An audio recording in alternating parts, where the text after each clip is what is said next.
Salutations la jeunesse, c'est Marco Polo, comment ça va? Je te propose un nouvel épisode des 9 scènes vues des coulisses. Et comme tu as pu le voir dans le petit teaser de début de vidéo, il y a du lourd dans cette vidéo comme d'habitude. Ça va d'une fouine dans le caleçon de crabe à des détraqueurs, à des cascades de ouf. Bref, il y a du lourd. Comme tu as pu le voir, je suis dans un autre décor, mais je sais pas si c'est la première fois que tu le vois ou pas parce que j'ai tourné là plusieurs vidéos. Dans tous les cas, dis-moi si t'aimes bien dans ce décor ou si tu préfères dans l'ancien habituel, dis-moi, ça m'intéresse. Eh ben écoute, allez, on commence tout de suite.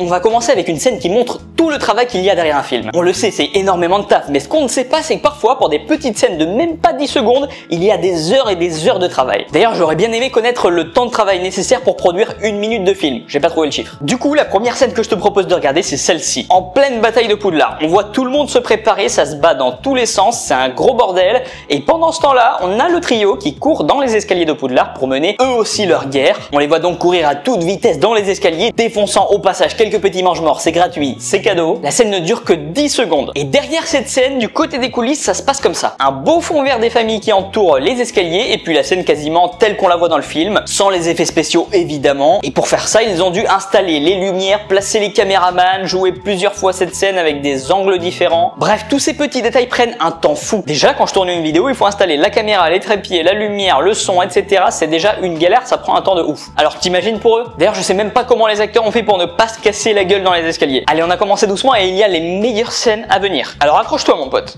Ah oui, au fait, juste pour te dire ou te rappeler que j'ai une boutique sur laquelle tu trouveras quelques produits bien sympas autour de notre univers magique préféré. Et aujourd'hui, il y a 2 nouveaux produits qui viennent d'être mis en ligne, 2 affiches, enfin non, pardon, 2 magnifiques affiches. Tu peux donc les retrouver sur ma boutique olirius.com et sache que si jamais tu souhaites acheter les deux, je vais pas te laisser vider ton porte-monnaie, je fais l'effort moi aussi et je te donne un code promo affiche qui s'affiche à l'écran. Code promo affiche qui s'affiche, c'est drôle non? Bref, il te donne droit à moins 10%, plus de magie, plus de bonheur, tout ça pour moins d'argent. Je voulais finir par une petite phrase à la con comme dans les pubs, tu sais, ouais. Allez, on continue parce qu'il y a des scènes vues des coulisses qui envoient du pâté quand même, hein. On continue avec une scène très importante, celle de la destruction d'un Horcrux, le diadème de Cerdaigle. Le trio s'échappe à toute vitesse de la salle sur demande, poursuivi par le feu démon. Ron lance le crochet de basilic à Harry qui l'attrape et le plante dans le diadème. Harry est projeté en arrière, Ron lui décide de mettre un shoot à la Cristiano Ronaldo dans le diadème. On dirait presque le penalty d'Mbappé à l'Euro. Voilà. C'est fini, l'équipe de France est sortie, les champions du monde. Ouais, j'ai toujours pas digéré celui-ci. L'Horcrux termine sa course dans le feu démon et se détruit, laissant apparaître 3 têtes bien moches de Voldemort. On est clairement sur une scène bourrée d'effets spéciaux. Alors du côté des coulisses, ça donne ça. Des gros spots de lumière chaude pour rappeler le feu, accompagnés de vrais feux pour rendre tout ça encore plus réaliste. Un Horcrux brisé par Harry et shooté une fois de plus par Ron. Clairement, le diadème y prend cher pendant le tournage. D'ailleurs, je l'ai interviewé. Bonjour, je témoigne des violences subies pendant le tournage avec notamment de nombreux shoots en plein dans la carotide de la part de Ron Weasley principalement. Merci, et bien bon rétablissement. Et évidemment dans cette scène il manque tous les effets spéciaux rajoutés en post-production comme les formes de flammes ou la fumée etc. Un petit dernier mot le diadème? Pensez à mettre un petit pouce bleu sous cette vidéo puis abonnez-vous. Ah bah ouais ça ferait plaisir hein. Un peu d'émotion et de tristesse histoire de pleurer comme vache qui pisse. On se tourne maintenant vers la scène de la mort de Dobby. Après s'être pris le poignard on le retrouve avec Harry notamment au bord d'une plage. Harry vérifie que Ron et Hermione vont bien avant de comprendre ce qui est arrivé à Dobby. Il le prend dans ses bras et l'accompagne jusqu'à son dernier voyage. Dobby is happy to be with his friend, Harry Potter. Côté coulisses, il y a un petit détail à prendre en compte, c'est que Dobby n'existe pas. Donc voilà, c'est un petit détail quand même assez important. Du coup, ce qui se passe, c'est que Daniel Radcliffe, donc Harry, fait les mêmes actions pour Ron et Hermione. Puis quand c'est au tour de Dobby, on peut voir plusieurs prises différentes. Une où Dobby est joué par un acteur de petite taille avec une combinaison spéciale pour créer ensuite le visage et le corps de Dobby au montage. Lorsque c'est joué par cet acteur, alors pour que Daniel Radcliffe ait les réponses à ses répliques, il y a le comédien qui joue la voix de Dobby qui est debout à côté pour répondre à la place de Dobby. Dobby is happy to be with his friend. Sur d'autres prises, on voit carrément que c'est le comédien de la voix de Dobby qui est dans les bras de Daniel Radcliffe. Bon, il est carrément plus grand que Daniel Radcliffe, mais je pense que c'était surtout pour que Daniel Radcliffe puisse s'entraîner avec les répliques, les dialogues. Bon, je t'avoue qu'avoir un adulte de 40 piges dans les bras qui te parle comme ça doit être un peu flippant quand même, mais marrant. Alors le concept de cette vidéo, c'est de voir des scènes, mais de les voir vues des coulisses. Alors pour celle-ci, je vais un petit peu tricher, mais c'est vachement intéressant parce que je vais te montrer un détail des coulisses. Pour chaque scène où apparaissent les gobelins, comme celle que tu vois à l'écran par exemple, exemple, eh bien la scène vue des coulisses comprend forcément tout le travail esthétique nécessaire sur les gobelins. Ce travail est juste incroyable. Chaque acteur de gobelin avait son propre masque qui demandait plus de 6 semaines de création, et sur ce masque il y avait des cheveux qui étaient de vrais poils mis un par un manuellement. Et pour poser tout ça sur le visage d'un acteur, il fallait plus de 4 heures. C'est juste énorme. Donc clairement, ils ont fait en sorte de tourner à chaque fois le maximum de scènes où apparaissaient les gobelins lorsque les acteurs avaient les masques sur la tête, pour éviter de perdre encore 4 heures un autre jour. C'est aussi probablement pour ça qu'on voit peu les gobelins dans la saga. Mais tout ça on ne le sait que parce qu'on est allé du côté des coulisses, mon pote. On continue avec une scène d'action pendant la première tâche du tournoi des 3 sorciers. Harry Potter a réussi à prendre son balai et fuit le dragon dans les airs. En volant près du château de Poudlard, il prend un coup du dragon et glisse le long du toit d'une tour. Tout ça à des centaines de mètres de hauteur, la chute est assez longue et il se rattrape du bout des doigts. Mais alors cette scène, est-ce qu'elle est jouée par Daniel Radcliffe ou par une doublure cascade? Écoute, on va confier cette enquête à l'inspecteur Marco.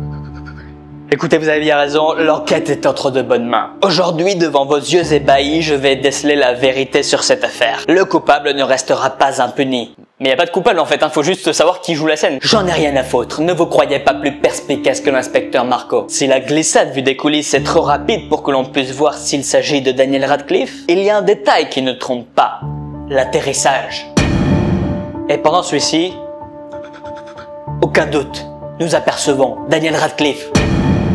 Encore une enquête résolue par l'inspecteur Marco. Et oui, malgré cette scène pas évidente à jouer, c'est Daniel Radcliffe qui l'a tournée. On le voit tout comme dans le film glisser le long du toit. Bon, cette fois-ci c'est évidemment pas à des centaines de mètres de hauteur. L'acteur est aussi attaché par un câble qui gère sa descente, puis il atterrit sur un matelas histoire de ne pas décéder quoi. Sympa ce petit morceau de coulisses là, non? Allez, on continue avec notamment certaines de mes scènes préférées. Mais juste avant, n'oublie pas de me rejoindre sur Instagram, je vous fais participer à plein de choix différents comme des photos de profil, des bannières, etc. À plein de choses sur les vidéos et puis je vous y propose un contenu assez original quoi. Allez, au suivant. On parlait de la première tâche du tournoi des 3 sorciers, maintenant on va parler de la deuxième, celle du lac. Le lieu est magnifique et au départ de l'épreuve, on voit donc tous les participants sur les pontons qui, une fois le signal lancé, plongent dans l'eau pour aller disputer l'épreuve. Et bien de l'autre côté, on voit ce même décor mais cette fois-ci ça se passe dans une piscine avec des plongeoires et surtout beaucoup de fond vert. Alors ils ont tourné plusieurs plans avec des angles différents lorsque tous les champions sont côte à côte. Ils ne peuvent pas plonger clairement parce que sinon ils s'éclatent au sol. Par contre, c'est pendant d'autres prises qu'ils ont vraiment plongé chacun leur tour. On peut le voir pour Stanislav Janevski, l'acteur de Victor Krum qui nous fait quand même un beau petit plongeon. C'est au JO qu'il aurait dû aller lui. Allez, on continue avec une scène plutôt drôle, celle de Drago Malfoy qui fait le malin puis se fait calmer par Maugrey Folleuil qui le transforme en fouine. Et lorsque Drago est en fouine, on ne sait pas pourquoi il termine dans le caleçon de crabe. Mais bon, passons ce petit détail un petit peu particulier. Ce qui nous intéresse nous, c'est de voir cette scène du côté des coulisses. Et cette fameuse fouine, en fait, c'est juste un faux animal au bout d'un bâton qu'une personne de l'équipe de tournage agite devant Crabe. Parfois il n'y a pas besoin de millions de dollars pour tourner une scène, Une pauvre peluche et c'est réglé. Bon, je vais pas te cacher qu'à mon avis, c'est juste pour mettre un peu les acteurs en condition, quoi. Et à mon avis, la fouine qu'on voit dans les films, c'est quelque chose qui est trafiqué et rajouté au montage. Mais ça reste entre nous, Allez, maintenant, on va parler de la pire créature de toute la saga. La créature la plus dégueulasse et la plus effrayante. Les détraqueurs. On dirait des sortes de fantômes avec du tissu qui flotte dans les airs. Et pour réaliser justement toutes ces scènes avec les détraqueurs, il a fallu créer ces créatures. Alors, les créer, c'est pas le plus dur. Il faut aussi leur donner ce fameux mouvement de flottement dans les airs. Sauf que pour flotter, ça se passe dans l'eau en fait. Donc c'est ce qu'ils ont fait, ils ont tourné sous l'eau pour capturer justement toutes ces images de détraqueurs, plus vraies que nature. Ça permettait au tissu de bouger d'une façon particulière et d'en faire vraiment les détraqueurs qu'on a vus dans les films.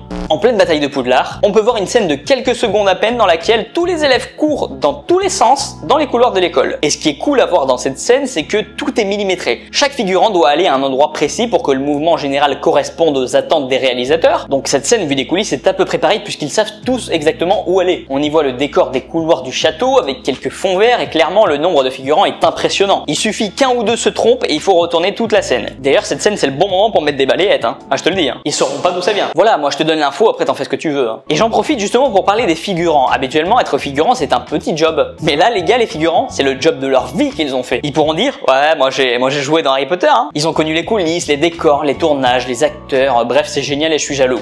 Oui, j'espère que t'as kiffé ce nouvel épisode de ce concept. Dis-moi en commentaire quelle a été ta scène préférée, ça m'intéresse. En tout cas moi je te remercie d'avoir regardé cette vidéo, c'était Marco Polo et puis je te dis à très vite.